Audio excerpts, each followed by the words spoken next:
มกรุบดิบซัวผู้ยืมเชื่อมคือจีนิสัตได้มอปีได้ปัตตมองประวัติเชียนในสักกอวิเชียไลคุมมัดนมไปได้ที่กรมตีปีให้กรมยิงขยมหนึ่งศึกษาประเทศบอสได้มีจำนองจังท้าประสาทไพรดำสรกหรือเนสรกหาท้าประเทศริกมนตีใบยกตามเอกสารจ้ะประสาทในตระบานหาชมท้าประสาทประเทศไพรจงสรกหรือมวยกับหาท้าประสาทประเทศไพรจึงสรกប្រាសាទព្រៃដើមស្រុកមានទីតាំងស្ថិតនៅភូមិបឹងជួរឃុំព្រៃតឹងស្រុកស៊ីសន្ធោកណ្ដាលខេត្តព្រៃវែងប្រាសាទនេះស្ថិតនៅភាគខាងជើងក្រុងព្រៃវែងមានរយៈចម្ងាយប្រមាណ38គីឡូម៉ែត្រប្រាសាទនេះមានឈ្មោះថាប្រាសាទព្រៃដើមស្រុកចំណែកឈ្មោះដែលអ្នកស្រុកហៅរាល់ថ្ងៃនេះគឺព្រះធាតុរាជមន្ទីរចំណែកនៅក្នុងឯកសារចាស់បណ្ដងមកគេបានកត់ត្រាឈ្មោះប្រាសាទនេះថាព្រះធាតុព្រៃចុងស្រុកឬហៅថាប្រាសាទព្រៃដើមស្រុកដោយពាក្យដើមស្រុកនិងជើងស្រុកគឺមានន័យដូចគ្នា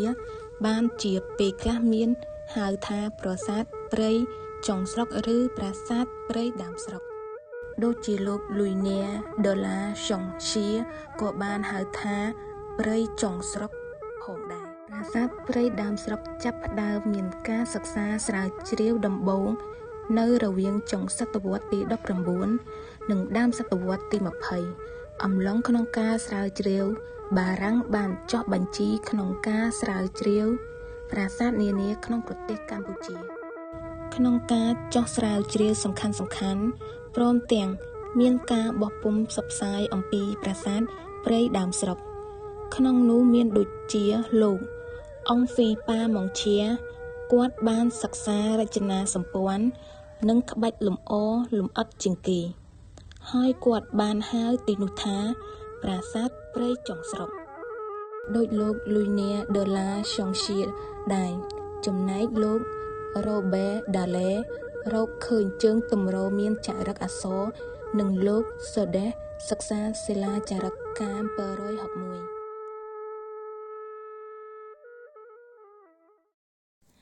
បើតាមការមើលឃើញបច្ចុប្បន្នប្រាសាទព្រៃដើមស្រុក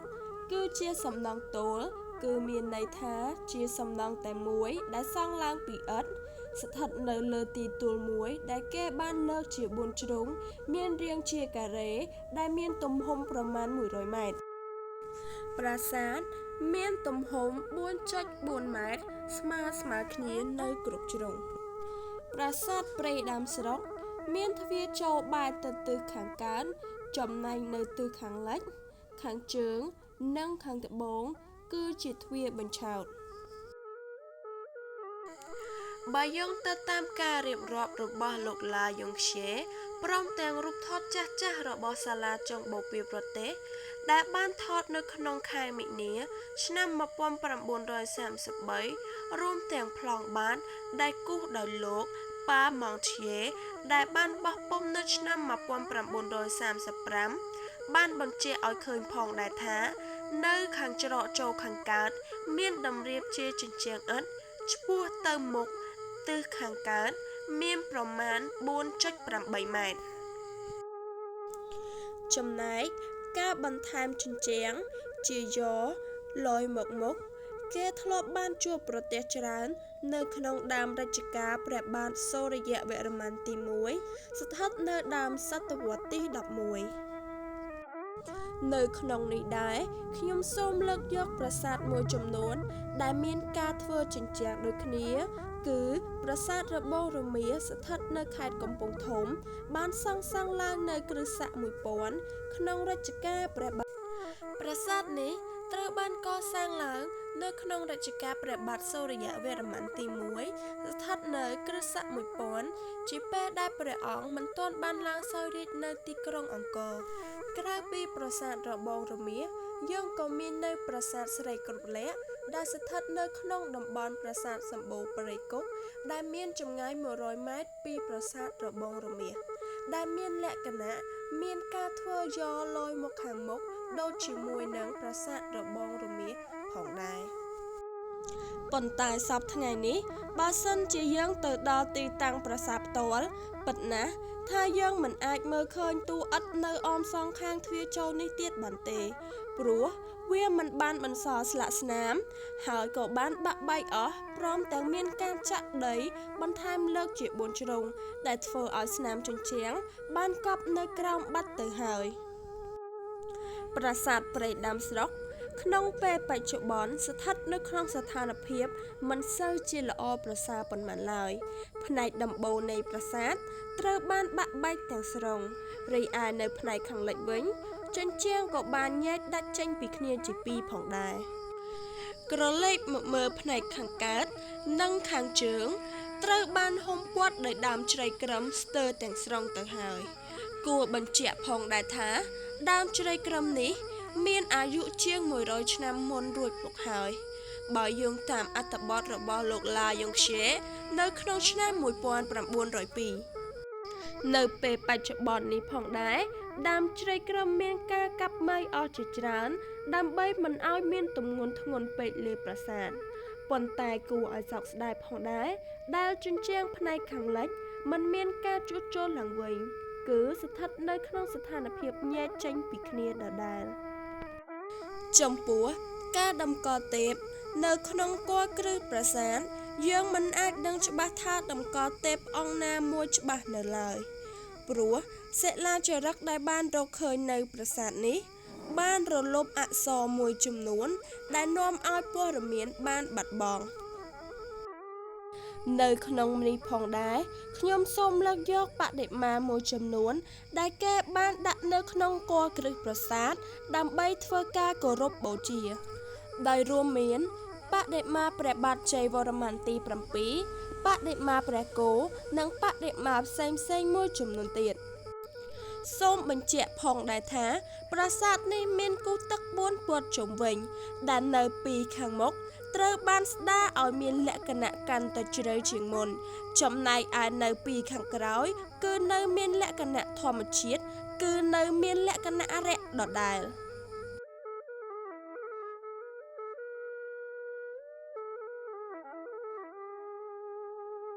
ប្រាសាទនេះបានបន្សល់ទុកនៅសសរពេជ្រមួយដើមនៅផ្នែកខាងជើងចំណែកឯសសរពេជ្រនៅខាងត្បូងត្រូវបានបាក់បែកអស់ទៅហើយសសរពេជ្រដែលនៅសល់មួយដើមនៅផ្នែកខាងជើងច្រកចូលមានរាងមូលដែលផ្នែកក្បាលសសរលម្អដោយក្បាច់រុក្ខជាតិជាច្រើនក្បាច់វ័នតូចនិងជាពិសេសមានចម្លាក់រូបក្អមដោយចម្លាក់រូបផ្កានិងក្អមត្រូវបានតំណាងឲ្យសុភមង្គលភោគផលអមតៈនិងត្រជាក់ត្រជុំចម្លាក់សសរពេជ្របែបនេះមានលក្ខណៈប្រហាក់ប្រហែលគ្នាជាមួយសសរប្រាសាទកំពង់ព្រះប្រាសាទភូមិប្រាសាទស្រីគ្រប់លក្ខនៅឯភ្នំបាណន់ជាដើមដែលមានរូបរាងនិងក្បាច់លម្អស្ទើរតែដូចគ្នាទាំងស្រុងដែលអាចស្ថិតនៅចុងរចនាបថព្រៃក្មេងឬដើមរចនាបថកំពង់ព្រះរវាងចុងរាជការព្រះបាទឥសានវរ្ម័នទី1នៅសតវត្សទី7ដល់ដើមសតវត្សទី8ចំពោះសសរផ្អោកមាន4នៅគ្រប់ជ្រុងទាំងអស់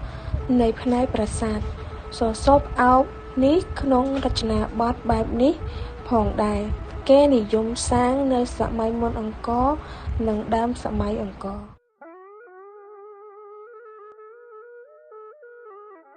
ក្រឡេកមកមើលផ្តែរដែលបានរកឃើញនៅសតវត្សទី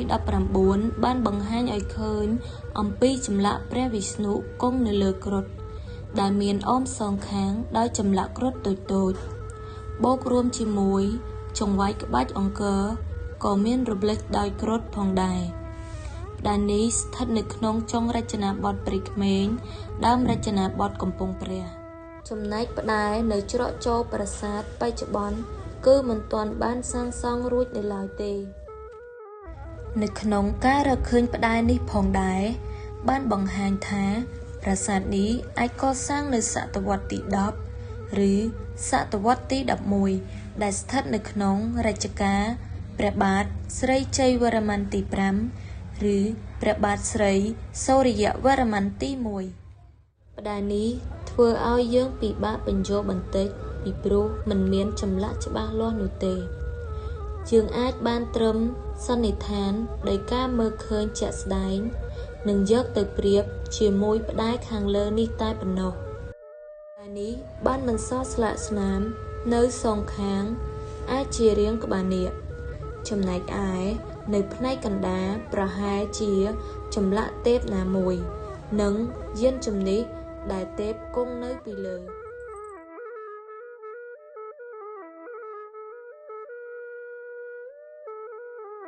យើងអាចសន្និដ្ឋានបានថាសសរពេជ្រយកលុយមកខាងមុខនឹងផ្តែរទ្វារបានកសាងឡើងក្នុងរចនាបថផ្សេងគ្នាដោយសសរពេជ្រមានអាយុកាលចាស់ជាងដែលស្ថិតនៅក្នុងរចនាបថព្រៃក្មេងឬដើមរចនាបថកំពង់ព្រះដែលស្ថិតនៅក្នុងរជ្ជកាលស្ដេចព្រះបាទឦសានវរ្ម័នទី1សតវត្សទី7ដល់ដើមសតវត្សទី8បានលម្អទៅដោយក្បាច់រចនាផ្ការុក្ខជាតិជាច្រើនរីឯយកលុយមកខាងមុខបានឲ្យយើងដឹងថាសំណង់ប្រភេទនេះគេតែងតែប្រទះឃើញជាច្រើននៅដើមរជ្ជកាលព្រះបាទសូរ្យវរ្ម័នទី1ស្ថិតនៅក្នុងដើមសតវត្សទី11ចំណែកឯផ្តែរវិញរចនាបថព្រៃក្មេងឬដើមរចនាបថកំពង់ព្រះនៅចុងសតវត្សទី10ឬដើមសតវត្សទី11នៅក្នុងរជ្ជកាលព្រះបាទស្រីជ័យវរ្ម័នទី5ឬព្រះបាទសូរ្យវរ្ម័ននេះបើយោងតាមប្រាសាទបុរាណមួយនេះកសាងឡើងអំពីឥដ្ឋ4ជ្រុងកម្ពស់7ម៉ែត្រមានសន្តានជាស្ដូបទំហំ5ម៉ែត្រកសាងឡើងប្រហែលក្នុងសតវត្សទី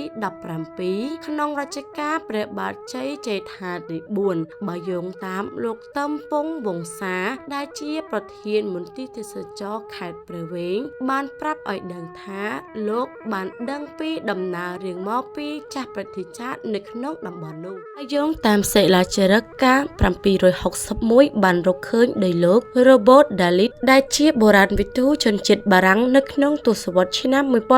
1930ដែលចារឹកនៅលើជើងទម្រមួយដែលធ្វើពីថ្មក្រានីតបានឲ្យយើងដឹងថាប្រាសាទនេះកសាងនៅក្នុងដំណាក់កាលផ្សេងគ្នាដោយសារការចារឹកនៅលើជើងទម្រដែលមានអក្សរចារឹកហ៊ុំព័ទ្ធជុំវិញចំនួន4មុខដែលមួយមុខមានពីរជួរលើកលែងតែមុខមួយដែលចារឹកអក្សរ3ជួរទាំងកាលបរិច្ឆេទអក្សរជាច្រើនបានសឹករិចរិលរលុបបាត់អស់ជាពិសេសនៅក្នុងមុខ C